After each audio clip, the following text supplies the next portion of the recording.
कि शाम को मॉल घूमने के लिए चलेंगे। तुम जब से आई हो तब से तुम कहीं भी घूमी नहीं हो, इसलिए तैयार हो जाओ। माँ और तुम दोनों हमारे साथ मॉल चल रहे हो। प्रीति की ननद तैयार होकर सीढ़ियों से उतर रही थी। अचानक उसका पैर फिसला और वो सीढ़ियों से गिर गई। इस वजह से प्रीति की ननद के पैर में फ्रैक्चर हो गया और डॉक्टरों ने उसे बेड रेस्ट के लिए बोल दिया। देखो नीलिमा बहू, ससुराल में तो मैं अकेले करने वाली हूँ। तुम अपनी माँ के घर ही रहो, यही तुम्हें आराम मिल जाएगा। वहाँ तुम्हारी देखभाल कौन करेगा, क्योंकि तुम्हारे पैर की हड्डी टूटी है तो ठीक होने में 2-3 महीने तो तुम्हें आराम से लगेंगे। अपनी सास की बातों को सुनकर नीलिमा का मन उदास हो गया। उसे उस वक्त प्यार की जरूरत थी, अपनों की जरूरत थी, पर उसकी सास ने तो मुंह बना लिया। प्रीति ध्यान से अपनी कान की मशीन को ठीक करके उन दोनों की बातों को सुन रही थी।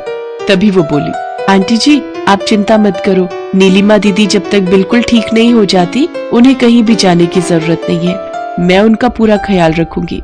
अपनी भाभी की बातें सुनकर नीलिमा बहुत शर्मिंदा थी, क्योंकि वो प्रीति का कितना अपमान कर रही थी।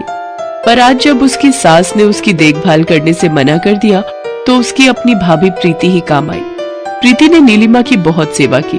कभी कभी प्रीति के कानों में मशीन नहीं लगी होती थी तो नीलिमा उसे इशारे से समझाती थी। अनिल, हमने प्रीति को कितना भला बुरा कहा, पर प्रीति सचमुच कितनी अच्छी है ये मुझे अब दिखाई दे रहा है। मैंने हमेशा उसकी कमी को देखा, उसकी अच्छाई को नहीं। रुक, मैं प्रीति को बुलाती हूँ। प्रीति बहू सुन तो। प्रीति नीलिमा को दवाई दे रही थी। उसने कान में मशीन नहीं लगा रखी थी, इसलिए वो अपनी सास की बात को नहीं सुन पाई।